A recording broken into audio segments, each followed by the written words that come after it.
Hello and welcome once again to the Smart Money, Dumb Money Show. I'm your host as usual, Keith Richards. I'm President and Chief Portfolio Manager of Value Trend Wealth Management.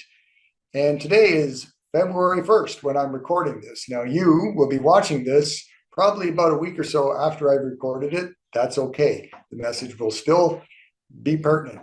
So what I want to talk about today is the relationship between Jerome Powell's Fed speech, which was actually delivered one day before my recording this. That was January the 31st of 2024. And the overall message delivered by Powell was kind of a higher for longer tone. The market was originally wondering if rates would be brought down a bit. In other words, if the Fed would ease around March of this year, and the language coming out of the meeting the other day was decidedly more extended as far as the easing program goes. So I want to talk about some of the language that came out of the Fed and some alternative facts that economic statistics and the bond markets themselves may be differentiating in with the Fed. So let's go right away to a PowerPoint like I like to do.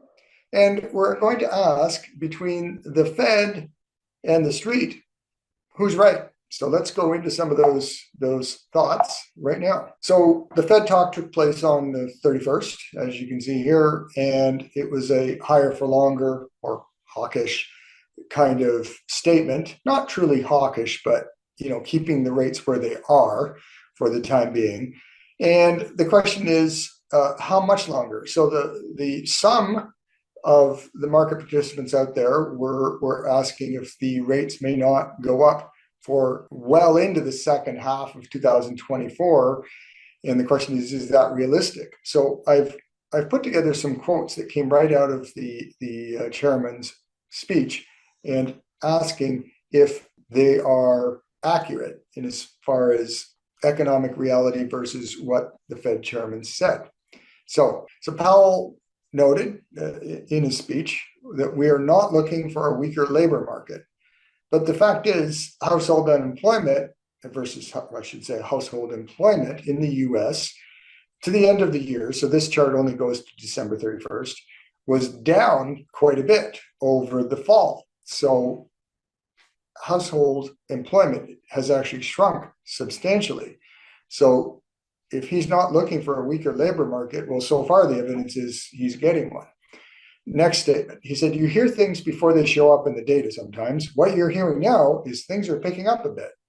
Well, this is 5 of the major manufacturing indices.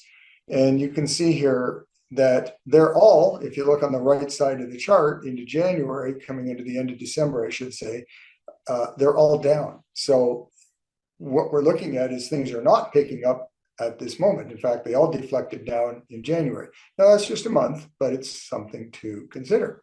So Powell said, we're looking at financial conditions broadly. Well, let's continue on that vein and look at financial conditions such as U.S. bank lending growth to commercial outfits and companies, in other words. And you can see that's definitely not been on an incline. It's been on a decline. And you can also see on the right side of this screen, existing home shares, which is most definitely beginning to fall. So if we're looking at financial conditions, i.e., home sales and mortgages and whatnot that go with it, U.S. commercial lending, these are not going up. In fact, they're going down. Okay. Powell wants to keep to a 2% target, which I've mentioned many times before is probably not realistic. This is a chart just going back to 2004, so it's not the 50-year history. The 50-year history is rates tend to be a little higher going way back, but even just since 2004, you can see the belly of the move lies somewhere between 1 at the low end and 3% at the high end. And we're at that 3% point right now. We're at 3.14 according to multiple.com. And again, this would be not super up to date, but at least up to late 24 or 23, I should say. All right. So inflation, in other words, is coming down and is just about to enter into that sort of traditional, say, 2-3% area, which is going to be probably meeting many of the Fed's objectives. The number 2%, I think, is less important than the direction.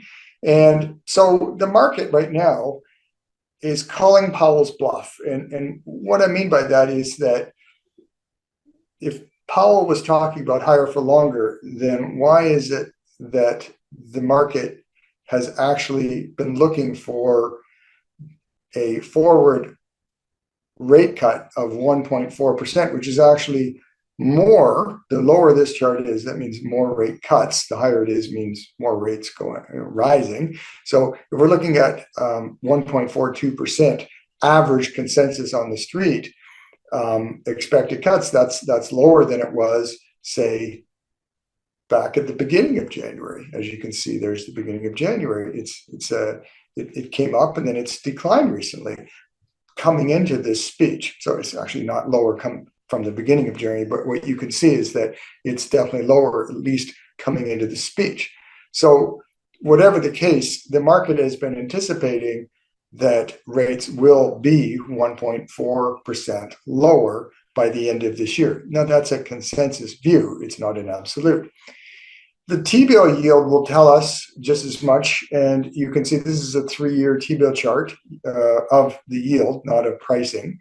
And you can see the yield is down now to 5.4%, which is over the past week coming into the speech is much lower. Okay, so the T-bill yield is falling even into the higher for longer vibe that was given during the speech. So let's take a look at another chart. The bond market, which is possibly represented through the 20-year bond, you can look at the 30-year as well, but the long bond is obviously spiking up coming into the speech. So lead in and the day of Powell's speech, the bond market price went up, which means yield went down. Okay, so this is another point that the market is not buying into the higher for longer tone that Powell's speech gave.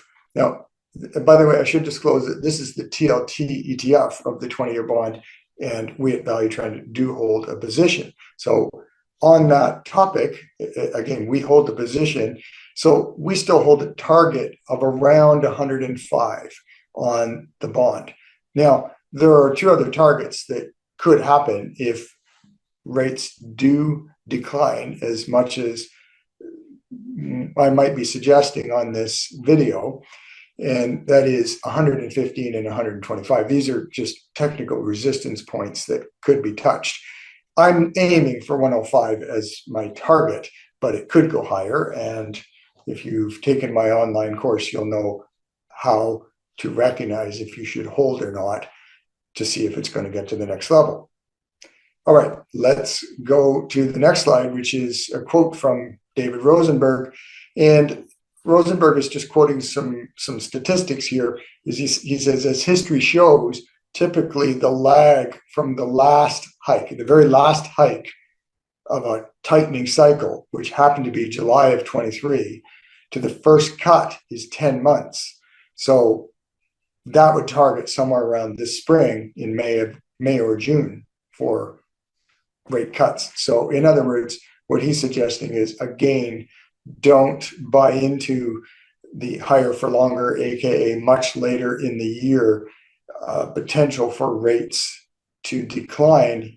He's using statistics here suggesting that we're already going to be at that very normal historic point of reducing rates by early spring.